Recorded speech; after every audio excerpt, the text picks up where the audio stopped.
लक्षवेध news network, अचूक वेळ अचूक बातमी. कशासाठी आला होता आणि बैठकीमध्ये काय ठरलं नेमकं? मनोजदादा जरांगे यांच्या आमरण उपोषण 20 तारखेला चालू होणार आहे. तर दादांनी आमरण उपोषण करू नये हा सकल मराठा समाजाचा ठाम निर्णय होता. पण दादा कुठल्याही क्षणी ऐकण्याच्या मनस्थितीत नाही आहेत. कारण हा मराठ्यांवर जो अन्याय चाललेला आहे आज, तर त्या अन्यायाला वाचा फोडण्यासाठी मनोजदादा जरांगे पाटलांनी मराठा समाजावर आज रोजी खूप मोठे उपकार केलेले आहेत. पण आज परिस्थिती अशी झाली, सरकार कुठल्याच मनस्थितीत ऐकायला तयार नाही. सकल मराठा समाजाला ओबीसीतून आरक्षण मिळावं ही मराठा समाजाची मागणी. आणि जे अतिरिक्त 16% आरक्षण मराठा समाजाचं होतं, हे पाप घालवण्याचं त्याकालीन सरकारने केलं. पण त्याकालीन जे सरकारने केलेलं आहे ते आज मराठा समाजाला भोगावं लागलं आहे. पण ते 16% आरक्षण जे गेलेलं आहे, त्या 16% अतिरिक्त वाढलेल्या आरक्षणामध्ये मराठा समाज होता. पण आज जे मराठा समाजाला मागणी की बाबा जे आमचं 16% गेलं आहे त्याच्यामध्ये आम्हाला आरक्षण द्या. सरकार म्हणते 50%च्या वर घ्या. 50%च्या वर आरक्षण टिकू शकत नाही. 50%च्या वर गेल्यानंतर इंदिरा साहनीचं जजमेंट सांगतं की बाबा ते आरक्षण आज टिकू नये. त्यासाठी आज सकल मराठा समाज महाराष्ट्रातला रस्त्यावर उतरलेला आहे. रस्त्यावर उतरलेला असताना आज प्रत्येक जिल्ह्याची बैठक आहे का मी तुमच्यासाठी आहे, मी तुमच्या जिल्ह्यामध्ये येणार आहे. आणि जिल्ह्यामध्ये आल्यानंतर काय तुम्ही तिथं आमच्यासाठी नका येऊ, पण समाजासाठी या. आणि आज समाजाची संपूर्ण मागणी, आज महाराष्ट्र राज्यातला संपूर्ण दलित समाजसुद्धा आमच्यासोबत आहे. आज दलित समाजाचे कार्यकर्ते पण आमच्यासोबत आलेले आहे.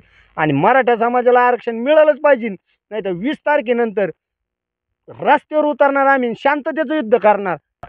मी ॲडव्होकेट आडकर माढा तालुक्यातून आलो आहे. पश्चिम महाराष्ट्राची आज अखंड मराठा समाजाची सर्व मिटिंग अंतरवाली सराटी येथे पार पडली. त्या मिटिंगमध्ये जवळजवळ 12 वाजल्यापासून 5 वाजेपर्यंत मिटिंग चालण्यात आली. त्याच्यामध्ये विविध विषयावर चर्चा झाली. इथून पुढचं धोरण कोणतं असेल या विषयावर चर्चा झाली. तसेच सर्व अखंड मराठा समाजाने मनोजदादा जरांगे पाटील यांना विनंती केली की आपण कोणतंही उपोषण यापुढे करू नये, आपल्या जीवितास ते घातक असू शकेल. परंतु मनोजदादा जरांगे पाटील हे त्यांच्या उपोषणावर ठाम आहेत. सर्व महाराष्ट्रातील सर्व सकल मराठा, अखंड मराठा यांच्या वतीने त्यांना उपोषण करू नये असा प्रतिबंध करण्यात आला. परंतु त्यांच्या उपोषणावर ठाम आहेत. त्यांना देव सद्बुद्धी देव व उपोषण करू नये असा आमची विनंती उपोषण न करण्यास भाग पाडावी ही विनंती करतो. तसेच सर्वात महत्त्वाचा विषय म्हणजे आम्ही त्यांच्यापुढे आज मांडलेला आहे की SCBC, कुणबी आणि EWS याच्या मार्फत जे मुलं आज सिलेक्ट होत आहेत, आज जी मुलं सिलेक्ट होत आहेत त्यांना त्यांची व्हॅलिडिटी नसल्यामुळे त्यांना ओपनमध्ये कॅटेगरीमध्ये त्यांना पकडण्यात यावं लागलेलं आहे.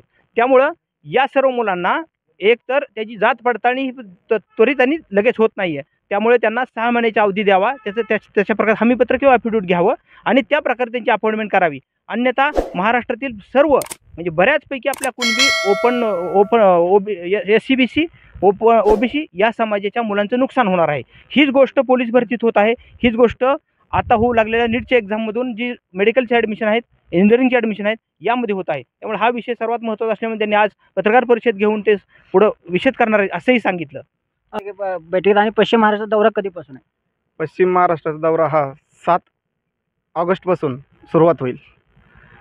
त्याच्यामध्ये सगळ्यात प्रामुख्याने विषय असा आहे का आत्ता जे OBC समाज छगन भुजबळ असतील, हाके असतील आणि त्यानंतर ते नवनाथ वाघमारे असतील, यांनी सध्या एक असं चालू केलं आहे का ज्यांना बी जे OBCचे दाखले भेटलेत, ज्यांना कुणबी दाखले भेटलेत, ज्यांच्या नोंदी सापडल्यात त्या नोंदी पण रद्द करा म्हणतात. म्हणजे आत्तापर्यंत ज्या नोंदी झाल्यात कुणबीच्या त्या सगळ्या कुणबीच्या नोंदी रद्द करा म्हणतात. त्याच्यानंतर सगळे सोयऱ्याचा जो आदेश होता तो सगळे सोयऱ्याचा आदेश पण ते थांबवण्याचा प्रयत्न करतात. आणि त्यानंतर ज्या मराठ्यांना आत्तापर्यंत आरक्षण भेटलं नाही म्हणून त्यांनासुद्धा OBCतून आरक्षण भेटू नये यासाठी हे 3 जर मागण्या मागत असतील तर आमचं त्या OBC समाजाला एक म्हणणं आहे का आत्ता मराठा समाज आत्तापर्यंत फक्त ज्यांना भेटत नव्हतं तोच रस्त्यावर होता. पण आता ज्यांच्याकडे कुणबी दाखला आहे तो सुद्धा उतरणार आहे. का तर आम्हाला कुणबी भेटलं आहे, ते कुणबी आमचं वाचवायचं आहे. तुम्ही तर ते कुणबी घालवण्याचा प्रयत्न करणार आहेत म्हणून आता समाज रस्त्यावर उतरतोय. आणि ज्यांच्याकडे आहे त्याचं रक्षण करायचं, ज्यांना नाही त्यांना मिळवून द्यायचं. आणि ज्यांचे मुलं आजपासून ज्या भरतीत याच्यात वंचित आहेत त्यांना तो न्याय मिळवून देण्यासाठी पाटलांनी 7 तारखेनंतर जी शांतता व मराठा आरक्षणाची जनजागृती रॅली काढली आहे त्या जनजागृती रॅलीत समस्त अखंड मराठा समाजाला विनंती करतो का ज्यांच्याकडे आहे त्यांनी सामील व्हा. ज्यांच्याकडे नाही त्यांनी तर आणखी ताकदीने सामील व्हा आणि जे आज भरतीला मुलं उतरलेत त्यांनी त्यांचं भरतीचं काम करा. पण आपल्या आईवडिलांना प्रत्येक सभेत, मग सोलापूर असेल, सातारा असेल, कोल्हापूर असेल, सांगली असेल, पुन्हा अहमदनगर, तेच अहिल्यानगर व नाशिक या दौऱ्यामध्ये ज्यांनी ह्या बाईट पाहिल्यात त्यांनी त्या समाजाने पूर्ण ताकदीने उतरायचं एवढीच त्यांना विनंती करतो. मी भैरवनाथ नरहरी भोसले, अंकोली, तालुका मोहोळ, जिल्हा सोलापूर. आम्ही मिटिंगला सकाळी 11:15 वाजता इथं पोचलो. दादा होते. मिटिंगमध्ये असा विषय झाला की शांतता रॅलीची सुरुवात सोलापूर जिल्ह्यातून होणार आहे आणि ती पण 7 तारखेला होणार आहे. चंद्रकांत महाराज लबडे, शेवगाव, जिल्हा अहिल्यानगर.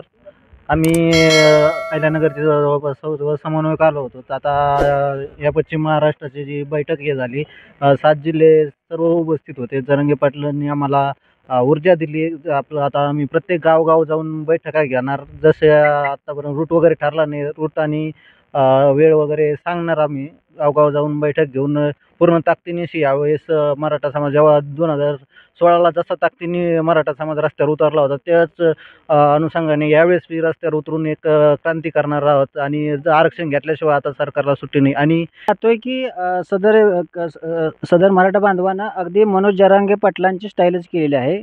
बोला.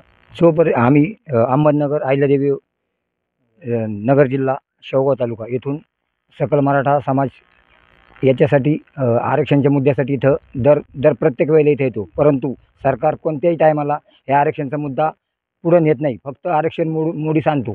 जोपर्यंत आरक्षण मिळणार नाही तोपर्यंत आम्ही जरांगे पाटलाच्या एकनिष्ठेने त्यांच्या मागं राहून हे आरक्षणचा मुद्दा पूर्ण होस तोपर्यंत आम्ही त्यांच्याबरोबर राहणार. व पाहत रहा लक्षवेध न्यूज चॅनल. आमच्या लक्षवेध न्यूज नेटवर्क चॅनलला लाईक करा, सबस्क्राईब करा आणि शेअर करा.